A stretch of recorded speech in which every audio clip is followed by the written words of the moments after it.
하나님의 말씀은 신명기 5장 12절에서 15절 말씀입니다. 내 하나님 여호와가 내게 명령한 대로 안식일을 지켜 거룩하게 하라. 엿새 동안은 힘써 내 모든 일을 행할 것이나 일곱째 날은 내 하나님 여호와의 안식일인즉 너나 내 아들이나 내 딸이나 내 남종이나 내 여종이나 내 소나 내 나귀나 내 모든 가축이나 내 문 안에 유하는 객이라도 아무 일도 하지 못하게 하고 내 남종이나 내 여종에게 너같이 안식하게 할지니라. 너는 기억하라. 내가 애굽 땅에서 종이 되었더니 내 하나님 여호와가 강한 손과 편팔로 거기서 너를 인도하여 내었나니 그러므로 내 하나님 여호와가 내게 명령하여 안식일을 지키라 하느니라. 아멘. 레위기 11장 45절에 이런 말씀이 있습니다. 나는 너희의 하나님이 되려고 너희를 애굽 땅에서 인도하여 낸 하나님 여호와라. 내가 거룩하니 너희도 거룩할지니라. 하나님께서는요, 이스라엘에게 삶의 기준을 거룩으로 제시를 합니다. 거룩. 그것이 바로, 그 거룩이 바로 십계명이라는 것입니다. 십계명으로서 우리를 판단하시겠다는 것. 십계명이 거룩의 잣대요 기준이라는 것입니다. 거룩은 무엇입니까? 구별됨이라는 것이죠. 구별됨. 세상으로부터 구별됨. 이 십계명의 거룩을 지키는 것이 바로 잣대요 기준이라는 것입니다. 구원받은 백성들의. 그러므로 십계명을 지킴으로 구원에 이르는 것이 아니라 구원받은 백성은 십계명을 잣대로 삼아 살아가는 모습으로 확인할 수 있다는 것입니다. 다시 한번 밑줄 볼까요?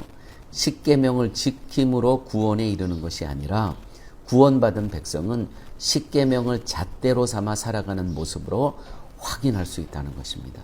그러나 이스라엘 백성은 출애굽기 20장에서 이미 주셨던 십계명을 기준으로 삼지 못했습니다. 지키지 못했습니다. 율법과 규례를 지킬 수 없다는 것은 하나님과의 생명의 단절을 갖고 옵니다. 그래서 이스라엘에게는 다시 십계명의 갱신이 필요했던 것이죠. 그래서 신명기 5장에 오늘 또다시 십계명을 말씀하는 것은 다시 하나님과의 관계를 회복하기 위한 십계명의 갱신이라는 것입니다.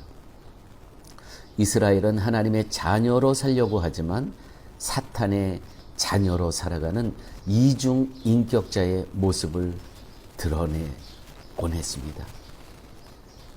오늘 신명기 5장 26절 말씀, 무릇 육신을 가진 자가 우리처럼 사시는 하나님의 음성이 불가운데서 바람을 듣고 생존한 자가 누구이니까. 육신을 가진 자는 하나님 앞에서 죽어야 한다는 것을 깨닫습니다. 자기네들은 죽어야 될 존재라는 것이죠. 이 십계명을 놓고 보니까. 그래서 하나님께서는 신명기에서 또다시 십계명을 기억하게 하시고 지키라고 하십니다. 갱신하시는 것입니다. 그 중에서도 오늘은 특별히 십계명 중에서 안식일을 기억하여 지키라는 말씀을 집중적으로 말씀을 같이 나누고자 합니다. 안식일을 지키라는 것은 두 가지 근거가 있습니다. 15절 말씀이죠. 내 하나님 여호와가 내게 명령한 대로 안식일을 지켜 거룩하게 하라. 엿새 동안은 힘써 내 모든 일을 행할 것이니 일곱째 날은 내 하나님 여호와의 안식일이라. 창세기가 근거가 됩니다.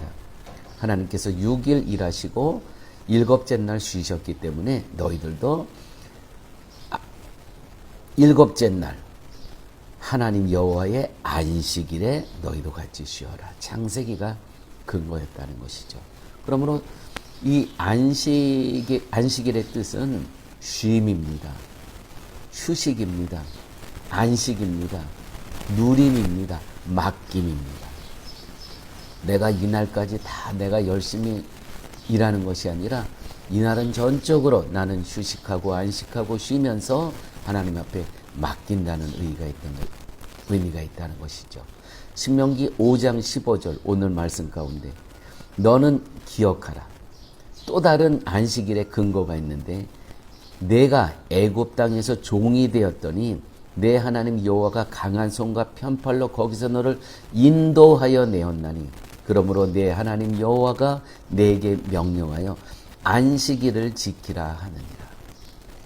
이 두 번째 안식일을 기억하여 지키라는 이 근거는 바로 이집트에서 너희들을 인도하여 홍해를 건너게 하여 주신 그 하나님 자유케 하심, 해방케 하심, 너희들을 자유인으로 삼아주신 이것을 기억하면서 안식일을 지키라는 것이죠. 출애굽기 20장에서는 안식일의 근거를 창세기에 두었습니다. 하나님께서 6일 일하시고 일곱째 날 쉬셨으니 너희들도 안식하라. 신명기에서는 두 번째 이 안식일의 근거를 이집트에서 너희들을 인도해 내시고 홍해를 건너게 하시고 이렇게 자유케 하신 그 하나님을 기억하면서 안식일을 지키라고 말씀을 하십니다. 오늘 또 본문에 보면 이렇게 기록되어 있어요. 일곱째 날은 내 하나님 여호와의 안식일인즉 너나 내 아들이나 내 딸이나 내 남종이나 내 여종이나 내 소나 내 낙이나 내 모든 가축이나 내 문 안에 유하는 객이라도 아무 일도 하지 못하게 하고 내 남종이나 내 여종에게 너같이 안식하게 할지리라. 여러분, 인간은요 얼마나 소중한 가치가 있는지 모릅니다. 이 소중한 가치, 하나님의 형상으로 처음에 지음받은 조치는 참으로 소중한 가치였습니다. 그래서 이 가치를 회복하라는 것이죠. 이 안식일에 자유를 누리면서. 그런데 너 혼자만 이렇게 이 자유를 누리지 말고 이렇게 기록되어 있습니다. 일곱째 날은 내 하나님의 안식일인즉 너나 내 아들이나 내 딸이나 내 남종이나 내 여종이나 내 소나 내 낙이나 내 모든 가축이나 내 문 안에 유하는 객이라 할지라도 다 안식하라는 것이죠. 짐승까지도 땅까지도 인간이 노동을 안 하니까 땅도 쉬는 거죠. 다 쉬게 하라는 것입니다. 맡기라는 것입니다. 뭡니까? 내 힘으로 살 수 없음을 알게 하시는 것이 바로 안식이라는 것이죠. 안식. 내 힘과 내 열심으로 살 수 없다. 하나님께 맡기는 겁니다. 그러므로 안식일을 지키라는 명령은 무너진 창조된 인간의 존엄의 가치를 회복하라는 명령이 담긴 말씀이라는 것이죠. 그러나 이스라엘은 가나안에 들어가서도 자기 뜻, 자기 힘으로 살아갑니다. 안식 없는 기계처럼 살아갑니다. 죽을 수밖에 없는 상태와 존재로 살아갔다는 것이죠. 그래서 하나님께서 그리스도를 우리에게 보내주신 것은 우리에게서는 아무것도 기대하지 않으신다는 선언이셨다는 것입니다. 그 선언이 곧 예수 그리스도를 이 땅에 보내주신 것이라는 것이죠. 이 세상의 모든 종교는 신을 인간이 직접 찾아갑니다. 그리고 신을 찾아가기 위해 온갖 종교적인 의식과 열정을 드러냅니다. 누구든지 정성과 열심만 있으면 신께 다가갈 수 있다는 것이 세상 종교입니다. 그러나 기독교는 중보자 예수 그리스도 뒤에서 죽어야 할 존재라는 것이죠. 내가 저분 때문에 살고 있다는 것입니다. 저분이 나를 위해서 나의 죄목은 사형인데 저분께서 내 대신 죽으셨다는 것이죠.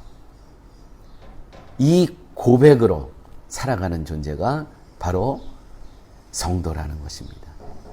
예수 그리스도만이 우리의 소망이고 예수 그리스도만이 우리의 생명이라고 고백하며 살아갈 수 있는 것. 이것이 성도의 모습이라는 것이죠. 그러므로 우리는 언제든지 예수 그리스도로 인해서 기뻐하고 감사할 수 있는 삶을 살아야 된다는 것입니다. 아버지 하나님 감사합니다. 말씀 속에서 안식일의 의미를 깨닫게 하여 주심을 감사합니다.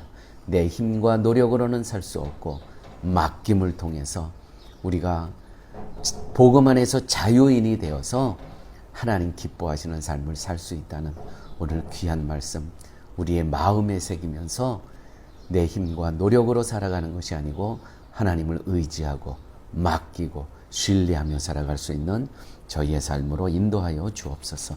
예수님 이름으로 기도드렸습니다. 아멘.